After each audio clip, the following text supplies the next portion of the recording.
జియో అసలు జియో గురించి మాట్లాడితే 3G నెట్వర్క్ లో నుంచి 4G నెట్వర్క్ తీసుకొచ్చి అన్లిమిటెడ్ లో పెట్టి అందరిని ఆకర్షించింది. అని సడన్ గా ప్రైసెస్ ని ఎందుకు హైక్ చేసింది?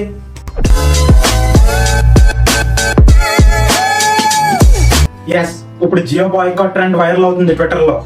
జియో అనే కాదు, ఎయిర్టెల్, వోడాఫోన్, ఐడియా కూడా prepaid and post paid plan prices hike చేసింది. అసలు ప్రైసెస్ విషయంలో ఎందుకు రైజ్ అయ్యారు? ఎందుకంటే ఏఆర్పియు వలన. అసలు ఏఆర్పియు అంటే ఏంటి? లో యావరేజ్ రెవెన్యూ పెర్ యూజర్. తక్కువ రాబడి కలిగిన కస్టమర్లు ఎక్కువ దృష్టి పెట్టవచ్చా లేదా అని సర్వీసెస్ అండ్ ప్రొడక్ట్స్ ధరల్ని నిశ్చయించవచ్చు. దీన్ని బట్టి మీకు ఏమర్థమైంది?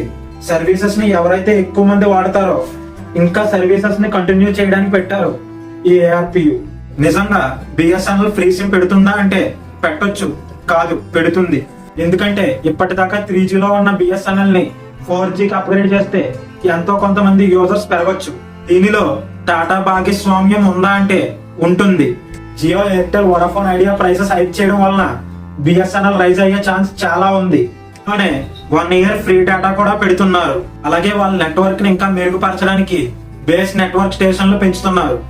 ఫస్ట్ బిఎస్ఎన్ఎల్ మోటో ఏంటంటే విఐని పడగొట్టి తన సామ్రాజ్యాన్ని ఏర్పరచుకోవడం. బిఎస్ఎన్ఎల్ చాలా సిద్ధంగా ఉంది. ఇండియాలో తిరుగులేని నెట్వర్క్ గా మారాలని బిఎస్ఎన్ఎల్ లక్ష్యం. తర్వాత ఎయిర్టెల్, ఆ తర్వాత జియో. భారతదేశాన్ని ఇతర దేశాలతో కనెక్ట్ చేయడానికి సబ్మెరీన్ కేబుల్స్ వాడతారు. సబ్మెరీన్ కేబుల్స్ సీలోంచి లాగుతారు. సబ్మెరీన్ కేబుల్స్ అన్ని ఒక కంట్రీ నుంచి ఇంకో కంట్రీకి వెళ్తుంది. మన ఇతర దేశాల్లో కూడా ఒక కంపెనీ ఇంటర్నెట్ వేరే కంపెనీకి కనెక్ట్ అవుతుంది. Airtel national back bone network ద్వారా సబ్మెరీన్ కేబుల్స్ నుంచి దేశంలో ప్రతి నెట్వర్క్ కి చేరుకుంటుంది. ఇప్పుడు ఈ కంపెనీస్ వలన బిఎస్ఎన్ఎల్ మొత్తాన్ని టార్గెట్ చేసింది. ఇప్పుడు ఈ కంపెనీస్ హైక్ వలన బిఎస్ఎన్ఎల్ మొదటి టార్గెట్ చేసింది విలేజెస్ నే. Villages are the backbone of the country. Jio and hiked companies మొత్తం villages and towns and cities లో ఇంటర్నెట్ సేవలు మెరుగ్గా ఉంది. బిఎస్ఎన్ఎల్ విషయానికి వస్తే విలేజెస్ లో చాలా పూర్ గా ఉంది ఇంటర్నెట్. అందుకే బిఎస్ఎన్ఎల్ డేటా సెంటర్లు ఎక్కువ పెట్టి మొత్తం ఇండియా కనెక్షన్ పెడదామని ఆలోచిస్తుంది. నాకు తెలిసి ఈ ఇయర్ లో 5G నెట్వర్క్స్ ని తీసుకుని వచ్చి తక్కువ రేట్స్ లో దింపడానికి ట్రై చేస్తుంది.